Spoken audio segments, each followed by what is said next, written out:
Hello students. In this video lecture, we are going to learn about quasi-devices and signpost language. So first we'll take quasi-devices. What are quasi-devices?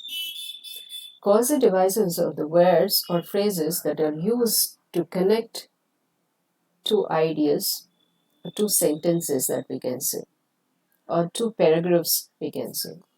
Like these are the words or phrases which are used to connect two ideas logically. So when you are speaking or when you are writing, there should be some connection between the ideas or thoughts.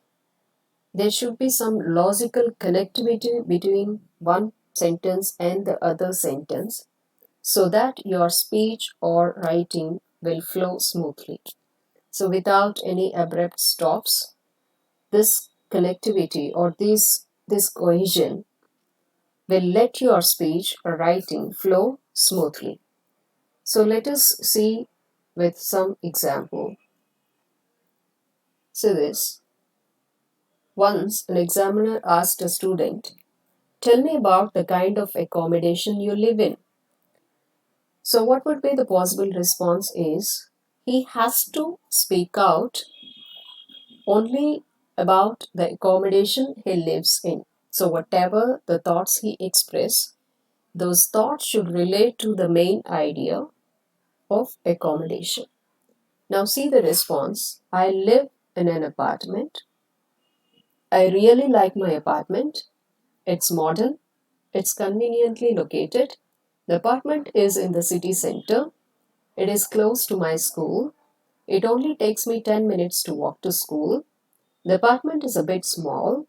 I would like to find a bigger one in the future. So he has given all the details about his accommodation, but observe these things carefully. Like all these sentences, of course, they relate to the main idea, that is accommodation. But one thing is missing. There is no cohesion among the sentences. That means there is no connectivity at all. There's just individual sentences without any logical connectivity. So I live in an apartment. I really like my apartment. Every sentence is a statement. That's it. There is no logical connection between these things. So if we just speak like this or if you write like this, that won't be more effective. Of course, it provides the information, but that won't be more effective and that won't show any connectivity between your thoughts or your ideas. Instead, you see the second example. I live in an apartment. I really like my apartment because it's modern and is conveniently located in the city center. Here, these three sentences, of course, they have a connectivity, but we are trying to establish that connectivity by using some words or phrases which really glues these ideas. Which really establishes a cohesion among these sentences. Like, I really like my apartment. Why he likes his apartment? Because it's modern and is conveniently located in the city center. So he is trying to give some reasons for his liking. That means there is a connection, but there is no word that is used to establish this connection. So we have to use such connective words. We have to use such devices to show some connection between the ideas or to connect our ideas together to make it more effective. See, the next part of this, it's also close to my school, so it only takes me 10 minutes to walk to school. Here, these are two individual sentences. It's close to my school. It only takes 10 minutes to walk to school. There is no connectivity between these two sentences, but we have established a connectivity by using these two connectives. That is, it's also close to my school. Of course, one more point that you are adding to the previous one, that it's also close to my school. So, you are try to give a reason. It only takes me 10 minutes to walk to school. So now there is a connectivity. However, the apartment is a bit small, which is why I would like to find a bigger one in the future. So here two individual statements like apartment is a bit small. I'd like to find a bigger one in the future. So to establish this connectivity between these two things, we have used a connecting device. However, so of course, we have a lot of positive things about this apartment. So, along with this, in addition to these positives, we have one small negative thing. So, to express that, he has used, however, the apartment is a bit small, which is why he's trying to give a reason. I would like to find a bigger one in the future. So now, when you just observe first example and the second example, which one would be more effective? Obviously, the second one, because we have used connectives and we have just logically linked the thoughts together to make it more effective. So, when you're speaking or when you're writing, of course, such words or phrases which establish cohesion or which establish that connectivity are much needed to make your piece of writing or to make your piece of talking more effective. Now, let us see this. What is cohesion? Why is it important? So, cohesion is the glue that holds your ideas together and allows them to flow smoothly. That's what we have, we discussed. Cohesion is the glue, means that is the connectivity that holds your ideas together and allows them to flow smoothly. Now, linking words or phrases means the words which are used to link these ideas. They are also known as linkers or important features of cohesion that help you connect your ideas in a logical way. These linking words, that means the words which are used to link up your ideas, are called as cohesive devices. And sometimes they act as signposts which gives the reader or listener how the transition is taking place. That means these cohesive devices are also used, sometimes they act as signposts. That means which signals the listener or the reader that some shift or transition is taking place in what is being said or what is being what is being said. So these cohesive devices also act as signposts which give signal to the reader or listener that there is a shift in the focus or what the author is going to tell you or what is going to happen next. Now, examples of cohesive devices include because and so, many, many more. Nevertheless, however, I've given few examples, but we have a lot of words like this which acts as cohesive devices, and sometimes they act as signposts also. So we have a lot of words which we come across like in the coming units or coming exercises. Look at few example sentences. Here I have just taken few phrases to make you understand how these act in different contexts. Crime is increasing in big cities in the developed world. To illustrate this, robberies have risen by 35% in London since 2008. So we have given a statement here that crime is increasing in big cities in the developed world. So, in order to support our statement, we are trying to give some example like robberies. So, how we could say this statement based on some, you know, facts. Of course, we are trying to exhibit those facts as examples here. Robberies have risen by 35% in London since 2008. So, to illustrate this is the phrase which is used as a cohesive devices. By looking at this phrase itself, we come to know that the author is trying to provide some example for you to understand this statement more clearly.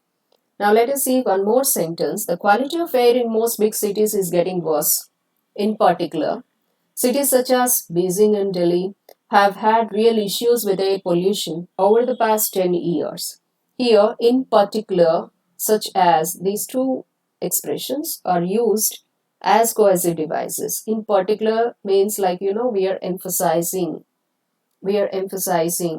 and we are giving some, such as means we are trying to give some examples. So by looking at these words itself, that indicates the reader that you are trying to stress or emphasize on one particular thing or a particular a particular point. And such as like such as indicates that you are trying to give some examples. Global warming is a big concern for the world. In addition, sea levels pose threat to low-lying coastal areas. In addition is one more expression which we have used. In addition, in the sense like we are adding one more detail to that to make it more clear. There are certainly advantages to fast food such as low cost and convenience. On the other hand, there are health issues that must be considered. On the other hand, that means you are trying to give a contrast idea there. Namely, that means you are trying to quote some examples. Now, let us see one more example. One parent families need financial assistance or financial support from the government. Additionally, educational support should be a part of that. So, additionally, so the name itself, the word itself indicates that we are adding one more point to the statement. Now, many company employees have been working more and more overtime in recent years due to the fear of them losing their jobs. Consequently, the health and well being of the company workers has become a big concern.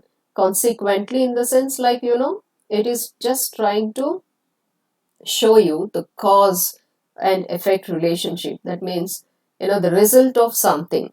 So, when you look at that word itself, you come to know that the author is going to provide you the effect of what the statement that is given earlier. Okay. And let us see the one more example. In my view, public transportation should be made cheaper to motivate people to take the train or bus to work. In my view, of course, this is an expression which indicates like which we use when we are trying to state our opinions. So, like this, we use phrases in different contexts for different purpose. Like sometimes to quote some examples, or sometimes to add some points to our main points, or sometimes to quote some contrasting idea, or sometimes to show cause and effect relationship. Lot of phrases, lot of words we use as coercive devices to make our speech flow smoothly. And a closer look at coercive devices or connectors, I'm trying to give like linking words and phrases can be used to add ideas together, to contrast them, or to show reasons, results, or examples, as I said before. So below are a few more commonly used linkers. There's a list of quasi devices like, in which context, what sort of quasi devices that we have to use, like while adding some point to, like we can use all these quasi devices as well as also moreover sequencing. You are trying to show the sequence of events that happened. We can use like firstly, second, finally, next, before, after, then, subsequently, like that. When you're trying to quote some contrasting ideas, we can use however, whereas, instead, nevertheless, alternatively. There's a big list of things like emphasizing. When you are trying to just put some emphasis on one particular point, then above all, in particular, significantly, indeed, notably, chief, mainly, clearly. So those are the words. Those are like there's not an end to this list. There's no end to this list. We have a lot of words which we can use, but I have just quoted some examples for your clarity. Cause and effect relationships, in the same way, exceptions, in the same way, illustrating also, like when we are trying to give some examples, for instance, in the case of, for example, like that. So we have a lot of cursive devices which we use. It's based on the function, like, in which context we are using and what is that we are trying to say.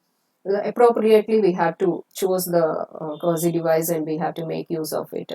So, as I said, quasi devices also act as a signal signpost language. Like sometimes the words just give signal to the reader or listener the direction of the text or speech. That means in which way it is trying to take a transition, or in other words, to indicate the listener what has happened and what is going to happen next. And see, for example, if you just look at this expression, that you come to know, it signals you that the writer is going to provide you some examples to make it more clear. And unfortunately, of course, when you just look at this particular word, you come to know, like, something, a very negative consequence that he is going to state. the link speech together. Of course, these signposts, they link speech together to make it coherent by indicating where the communication is headed. See, for example, 7 inches of snow fell during the night, blocking most main roads. This is one statement. Now, after that, like he just continued saying, as a result, that means we come to know that he is going to state something which is the consequence of the previous statement. So, 7 inches of snow fell during the night, blocking most main roads. So, as a result, what happened? So, we come to as a result, that means, like, as a consequence of what happened earlier, something took place, or, he's trying to say something. As a result, traffic conditions have been chaotic. Like, so here, the consequence of what has happened, he tried to state it by using a causal device or a signpost, like as a result. Now, using signpost language is a good way to make your talks or presentations effective and easy to follow. Of course, why we use this signpost language or why we use these causal devices is to make it more effective and also to make it flow easily and to make the readers follow easily. Now, since these are used in speech and writing to signpost discourse in the sense speech.